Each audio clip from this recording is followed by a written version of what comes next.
Il y a actuellement dans le pays, dans le monde entier, un grand débat concernant les réfugiés et d'une manière générale les étrangers.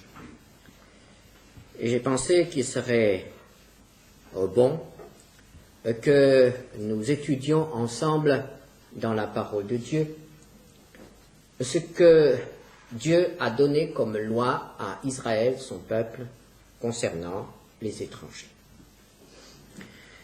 Et la Bible parle beaucoup de l'étranger. Pour bien comprendre ce qu'elle nous dit, il faut tout d'abord nous souvenir qu'Israël est un peuple à part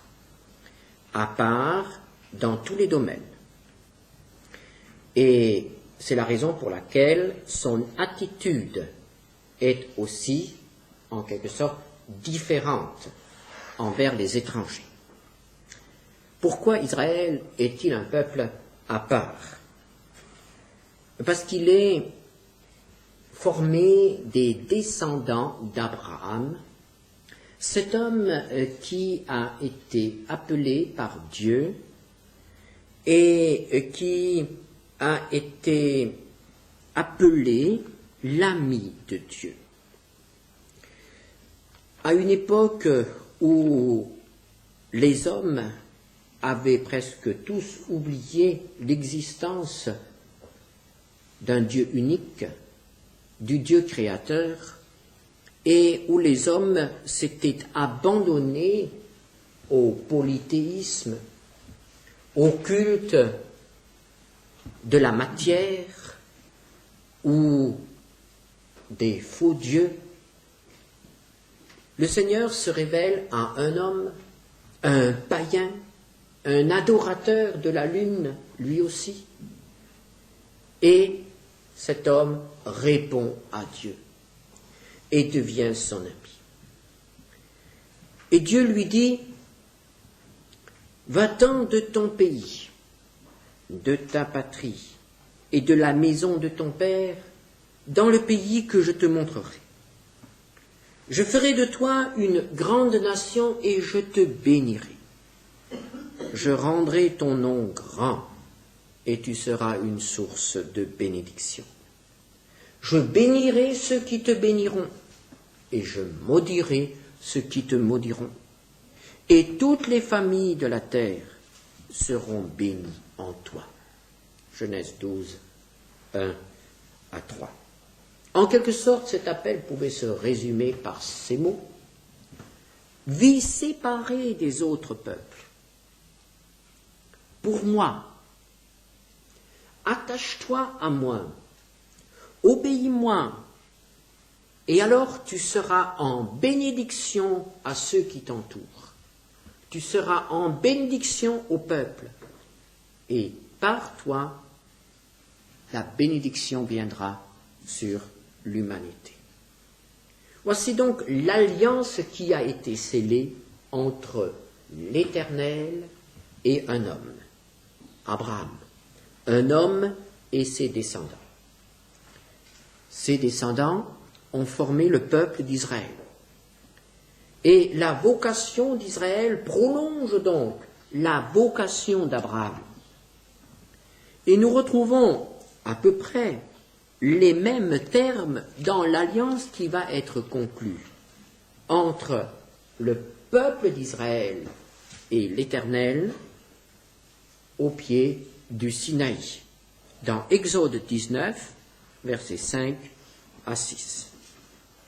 Maintenant, si vous écoutez ma voix et si vous gardez mon alliance, vous m'appartiendrez entre tous les peuples, car toute la terre est à moi. Vous serez pour moi un royaume de sacrificateurs et une nation sainte. Voilà les paroles que tu diras aux enfants d'Israël. Donc nous retrouvons cette alliance, les termes de l'alliance, et nous comprenons que Dieu dit à son peuple, tu seras mon peuple, ne te mélange pas aux autres peuples, tu m'appartiens, Et c'est dans la mesure où tu vivras séparé des autres peuples que tu seras en bénédiction aux autres.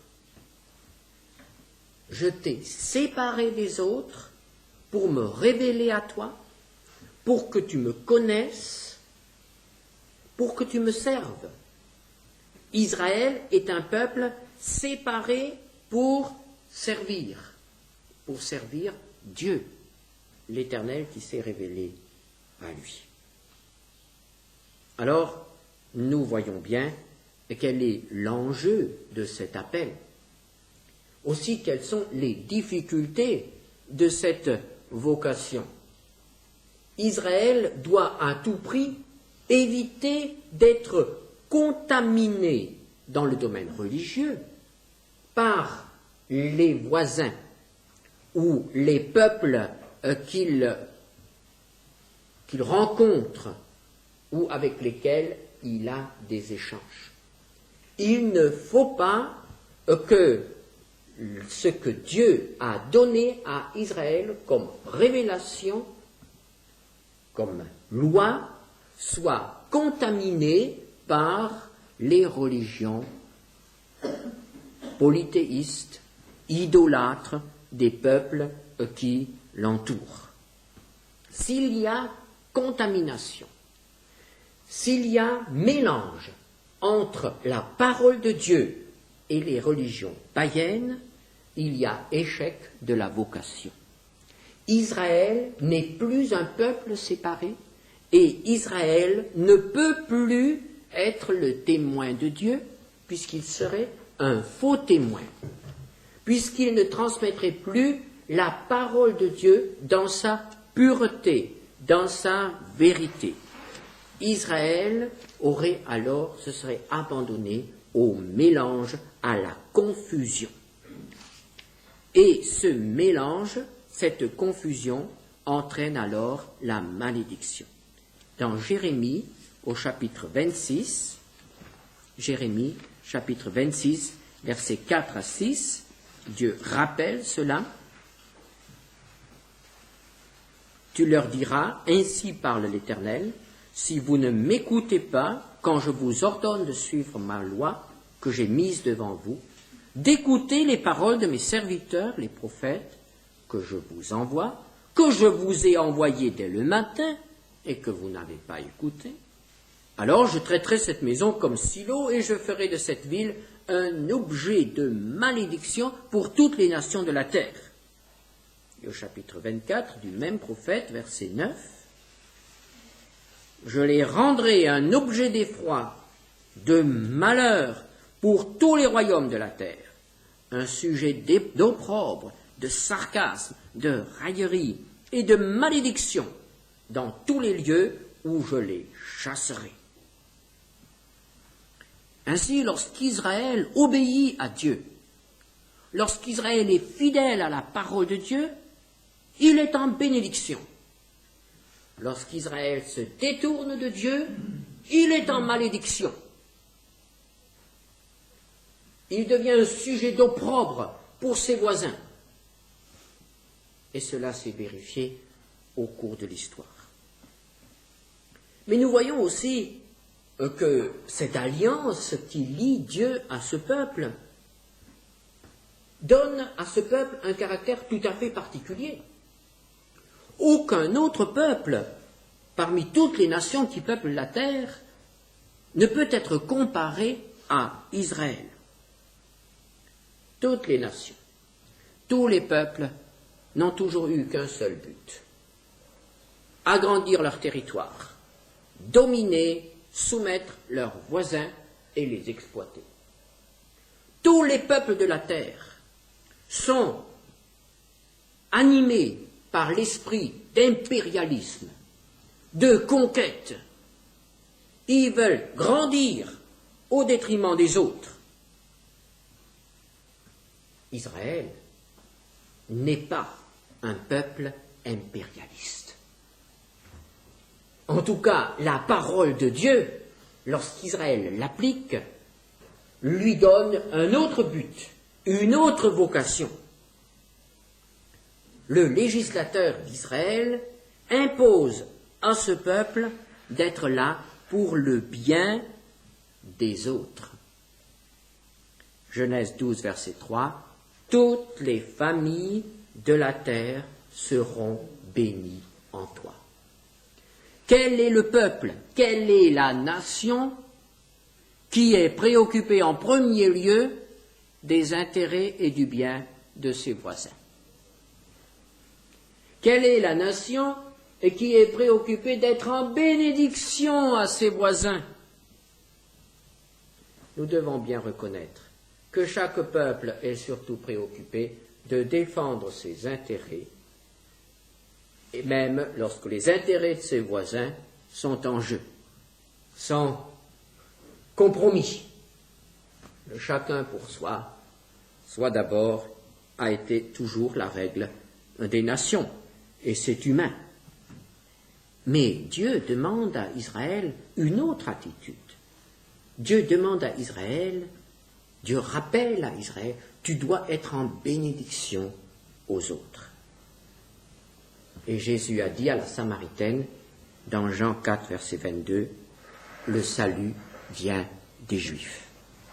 Et en effet, nous devons tout au peuple juif.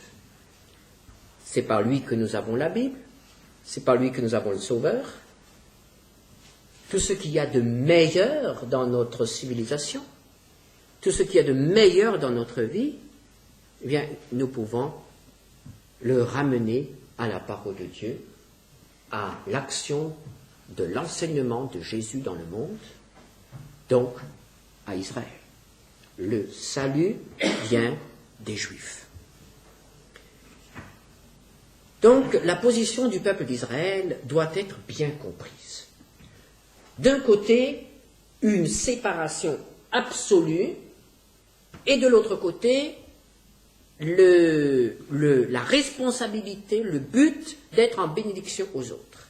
Et c'est dans la mesure où la séparation est totale que la bénédiction pourra aussi avoir lieu. Et c'est en nous souvenant de ces choses que nous pouvons comprendre les lois concernant les étrangers dans la Bible. Sinon, nous nous trompons. Sinon, nous avons une mauvaise interprétation de certains commandements. Alors, les étrangers dans la loi sont classés en différentes catégories. Il y a d'abord les habitants de Canaan. Ces peuples-là, ces 7 nations qui sont énumérées, sont placées sous l'interdit. Voici les 7 nations. Exode 3, verset 8. Les Cananéens, les Hétiens, connus aujourd'hui dans l'histoire profane sous le nom des Hittites, les Amoréens, les Phérésiens, les Héviens et les Jébusiens. Voici donc les 7 nations qui sont sous l'interdit. Il s'agit des nations qui occupaient le territoire de Canaan qui a été donné par Dieu à Abraham et à ses descendants. Ces nations sont sous la colère de Dieu. Évidemment, en lisant ces textes, on pourrait dire, voici de nouveau une preuve de l'utilisation de la religion pour des fins personnelles. Un peuple se met en tête de conquérir un pays et il proclame tout simplement que tous ses habitants sont maudits par Dieu et qu'il faut les exterminer.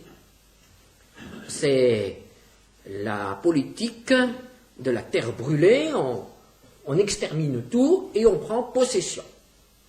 D'ailleurs, cela s'est passé très souvent au cours de l'histoire. Combien d'envahisseurs ont tout simplement exterminé les autochtones, ceux qui habitaient là, et ils ont pris leur place.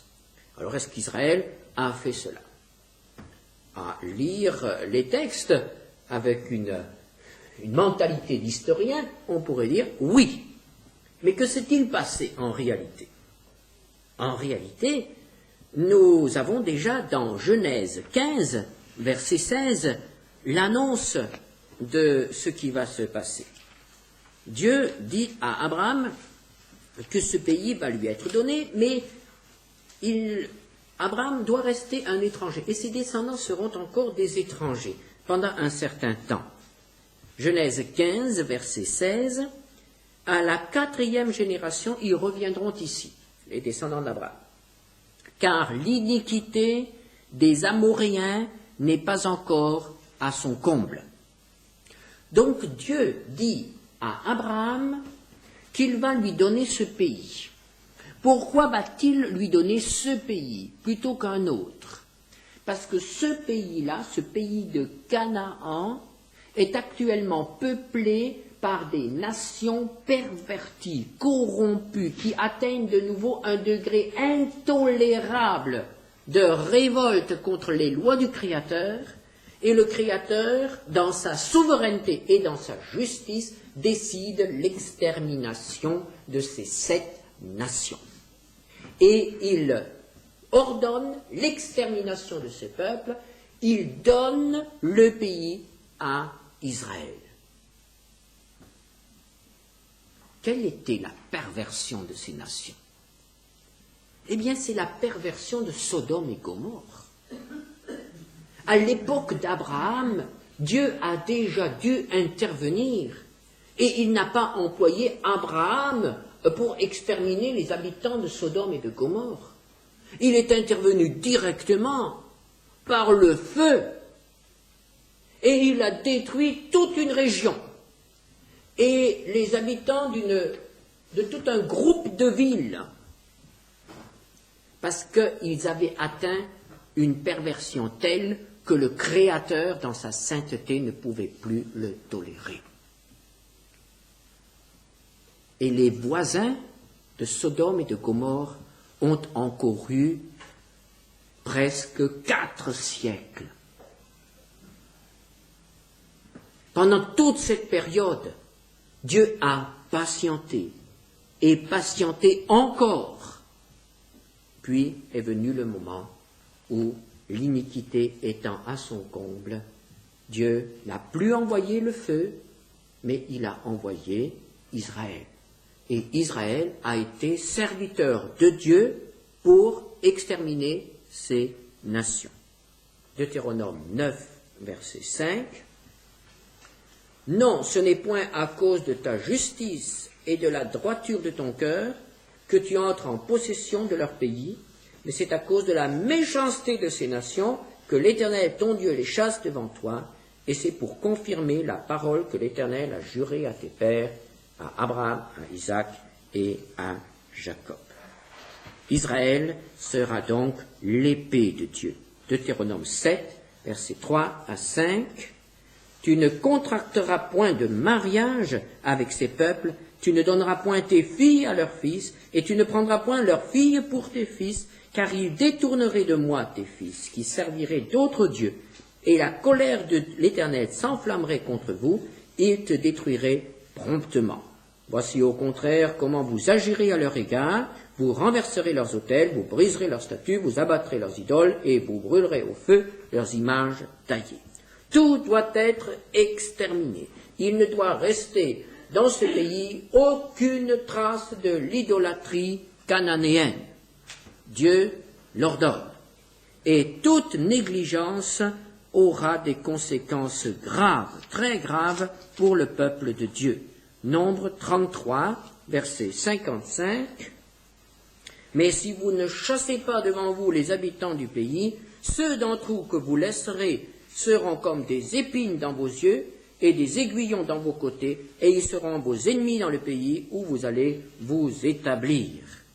Et nous savons que plus tard, malheureusement, Israël n'a pas été fidèle, tous les peuples n'ont pas été exterminés, et toutes les idoles n'ont pas été détruites. Et Israël, finalement, partira en déportation à cause de ces négligences. Donc, Dieu ordonne l'extermination de ces 7 nations. Mais cela n'exclut pas la grâce individuelle. Et nous avons des exemples. Il y a Rahab et sa famille. une Cananéenne qui a été sauvée. Et il y a la ville de Gabaon et les villes associées qui ont été sauvées parce que ils ont agi autrement. Il y a donc, dans un fléau, dans une catastrophe nationale, il y a toujours place pour la grâce individuelle. Puis viennent les autres étrangers. Et là, nous avons encore une étape, les voisins immédiats qui ont été malveillants. Et il s'agit principalement des Ammonites et des Moabites, des parents d'Israël, puisqu'ils descendent de Lot, mais ils ont refusé d'aider Israël, de lui donner de l'eau, de lui permettre de traverser leur pays pour éviter de longs et pénibles détours, et surtout ce qu'il y a eu, le roi de Moab, le roi Balak, a fait appeler un devin, le faux prophète Balaam, pour venir maudire Israël. Et Balaam, ne pouvant maudire Israël, a donné un mauvais conseil, a donné un conseil à Balak, et il a dit, envoie tes filles dans le camp d'Israël. Et les filles de Moab sont venues et ont entraîné à leur suite les hommes d'Israël dans un culte de débauche et pour le culte de Baal. Et ainsi, la malédiction, le jugement a aussi frappé Israël. Ces deux peuples-là, les Moabites et les Ammonites, ne seront pas intégrables en Israël. Donc, il n'y a pas possibilité de les inclure. Deutéronome 23, verset 3. L'Ammonite et le Moabite n'entreront point dans l'assemblée de l'Éternel, même à la 10e génération et à perpétuité. Mais là encore, la grâce individuelle n'est pas exclue. Et nous avons l'histoire de Ruth la Moabite. Ruth la Moabite qui devient l'ancêtre de David et par là même l'ancêtre de Jésus. N'est-ce pas? Donc voilà des peuples sous la malédiction, mais il y a de nouveau la grâce individuelle. On pourrait peut-être penser, mais voilà donc des manifestations de rancune. En somme, Israël règle ses comptes avec ses voisins qui n'ont pas été chics avec eux. Mais alors, si Israël a un voisin contre lequel il peut garder rancune, c'est bien l'Égypte, n'est-ce pas? L'Égypte a été tendre avec Israël. Les Hébreux ont été esclaves. Les Hébreux ont été exterminés par Pharaon. Alors il est très intéressant de noter les recommandations que Dieu donne à Israël concernant l'Égypte. Alors prenez Deutéronome 23, versets 7 à 8. Tu n'auras point en abomination l'Édomite. C'est un autre voisin qui n'était pas gentil avec Israël. Car il est ton frère. Tu n'auras point en abomination l'Égyptien, car tu as été étranger dans son pays. Les fils qui leur naîtront à la 3e génération entreront dans l'assemblée de l'Éternel. Alors nous voyons que un Égyptien pouvait donc s'intégrer au peuple de Dieu à la 3e génération. Mais à cette époque-là, c'était quand même une faveur. Et nous voyons donc qu'il n'y a pas là des réactions de rancune. Et les prophètes nous disent qu'il y aura même une place privilégiée pour l'Égypte dans le plan de Dieu. Vous connaissez tous ce beau passage d'Ésaïe 19 qui nous parle de l'Égypte. Ésaïe 19, verset 24. En ce même temps, Israël sera lui 3e, uni à l'Égypte et à l'Assyrie. Voilà encore un autre voisin qui n'a pas été très chic avec le peuple de Dieu, puisque c'est l'Assyrie qui venait régulièrement massacrer les enfants d'Israël.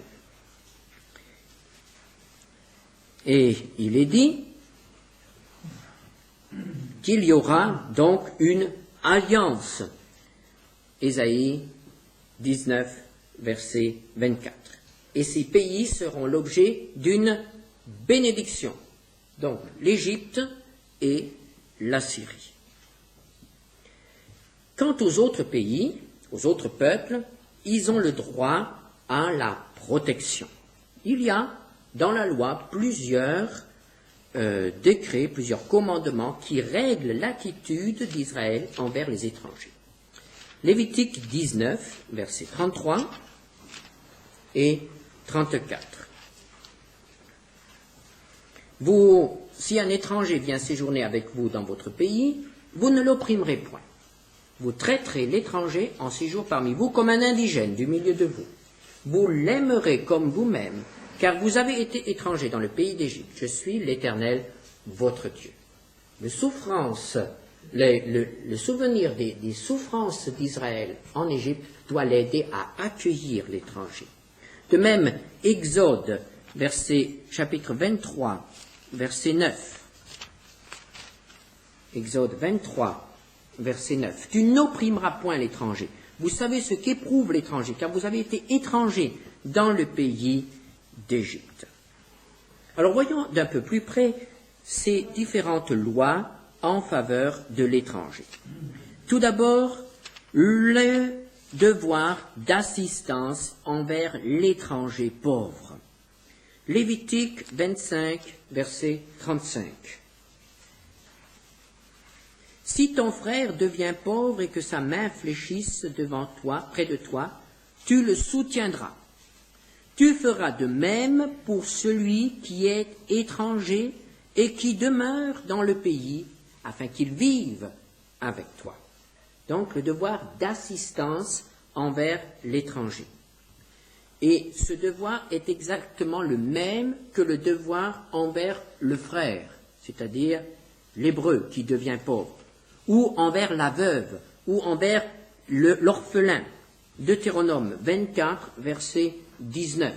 Il ne doit pas y avoir de différence entre l'étranger et l'indigène pour l'assistance en cas de besoin.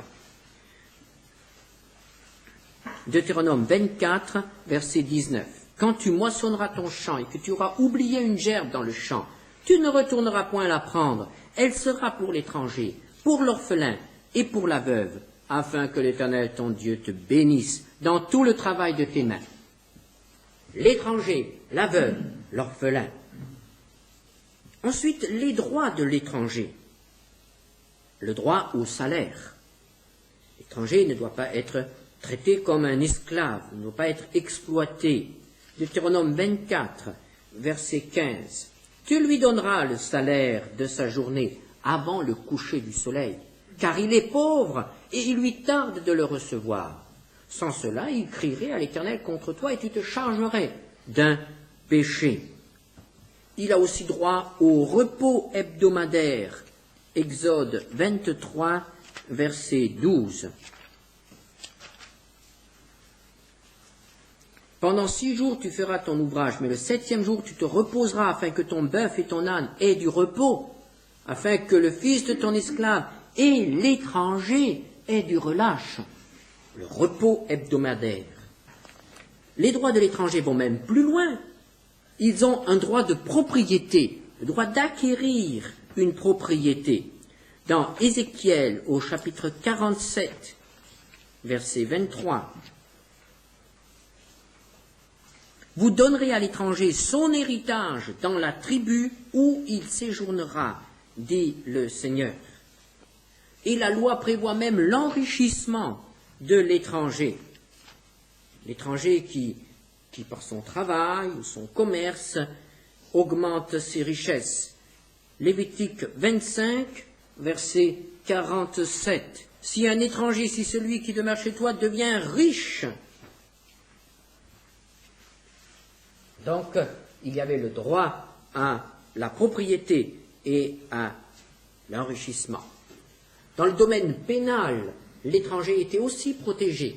En cas d'homicide involontaire, l'étranger, comme l'hébreu, pouvait se réfugier dans une ville refuge. Vous savez, c'est une de ces villes dans laquelle celui qui avait tué un homme involontairement, sans intention de donner la mort, pouvait se réfugier.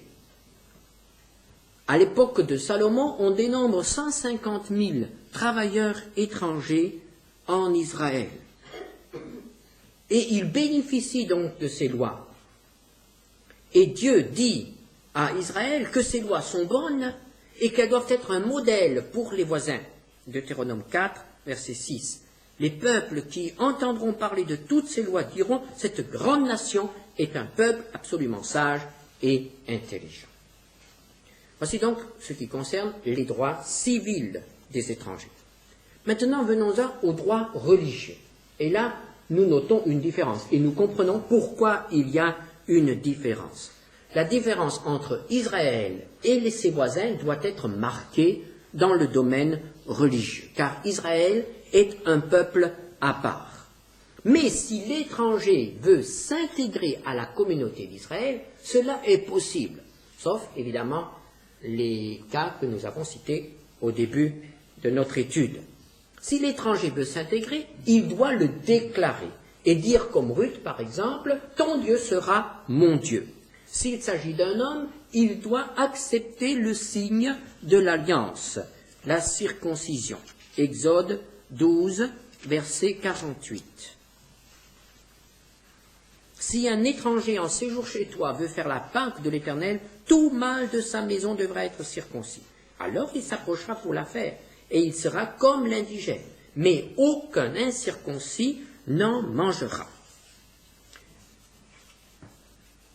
De manière générale, l'étranger peut offrir des sacrifices sans s'intégrer au peuple, sans passer par la circoncision. Nombre 15, verset 14, « Si un étranger séjournant chez vous ou se trouvant à l'avenir au milieu de vous offre un sacrifice consumé par le feu d'une agréable odeur à l'Éternel, il l'offrira de la même manière que vous. » Et Salomon, lorsqu'il a dédicacé le temple, a prié en pensant aussi aux étrangers, afin que les étrangers aient une place dans le temple.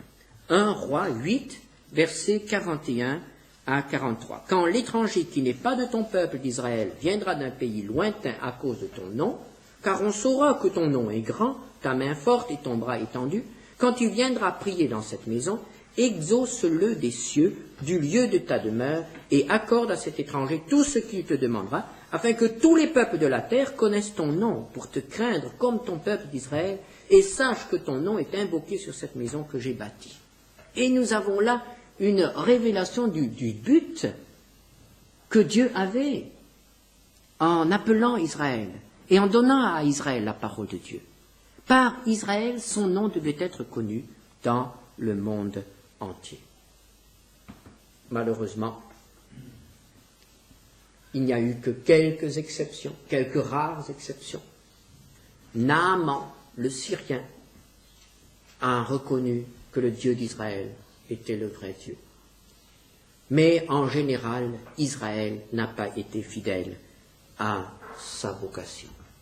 Tout d'abord, pas de séparation. Israël veut être comme tous les autres peuples. Nous voulons un roi comme toutes les nations. Et ils ont pris les dieux des autres nations. Et pendant des siècles et des siècles, ils ont voulu être comme les autres. Et ils ne pouvaient pas être des témoins, parce qu'il y avait confusion, compromis. Plus tard, ils sont tombés dans l'autre extrême. Après la captivité de Babylone, ils n'ont plus été idolâtres, mais ils sont tombés dans l'autre extrême. Alors pour eux, tout étranger était un objet d'horreur. Aucun contact avec l'étranger. Il ne fallait pas rentrer dans la maison d'un étranger, il ne fallait pas toucher un étranger, il ne fallait pas manger avec un étranger. La séparation était à l'opposé, était extrême. Et évidemment, il n'était pas possible alors d'être de nouveau un témoignage, une bénédiction pour l'étranger. Il y avait à l'époque de Jésus une mode de prosélytisme. Et Jésus a sévèrement repris ceux qui allaient vers les nations pour faire des prosélytes, c'est-à-dire pour en faire des juifs, parce qu'ils le faisaient dans un mauvais esprit, avec un mauvais moyen. Matthieu 23, verset 15. Malheur à vous, scribes et pharisiens hypocrites, parce que vous courez la mer et la terre pour faire un prosélyte, et quand il est devenu, vous en faites un fils de la géhenne, 2 fois plus que vous. Vous en faites aussi un fanatique. L'attitude d'Israël envers l'étranger. Dieu lui avait tout donné pour être en bénédiction, et Israël n'a jamais fait usage de ce que Dieu lui avait donné. Et cela a été si ancré si profondément dans leur esprit que même l'Église primitive au début a eu beaucoup de difficultés.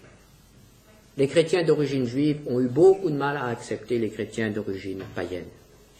Et souvenons-nous que Paul est mort parce qu'il a annoncé l'Évangile aux païens.